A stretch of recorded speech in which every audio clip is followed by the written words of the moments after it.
పండగ కోసం ఊరెళ్తున్నాం. ఎవరురా ఈ 3 బ్యాగులు అనుకుంటే చారిగాడివి.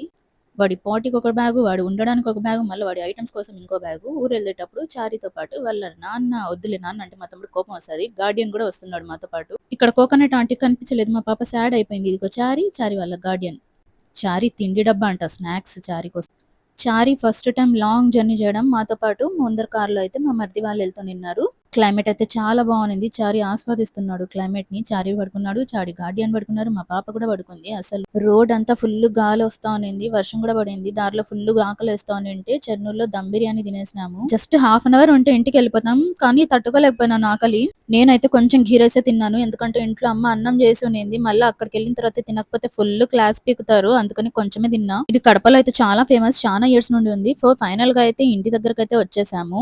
వీధి స్టార్టింగ్‌లోనే చూసాను. నాన్న ఇంటి దగ్గర వెయిట్ చేస్తూనిన్నారు మా కోసము. చారి కోసం అయితే ఫుల్ ఎక్సైటెడ్ ఉనిన్నారు పిల్లలు ఫస్ట్ టైమ్ చూడ్డానికి. అక్క అయితే ఇట్లా డెకరేషన్ చేసింది. ఐజా కోసం అయితే వీళ్ళు గ్రీటింగ్ కార్డ్ రెడీ చేశారు. నెక్స్ట్ రోజు ఏం జరిగిందో నేను మళ్ళీ చూపిస్తా. బాయ్.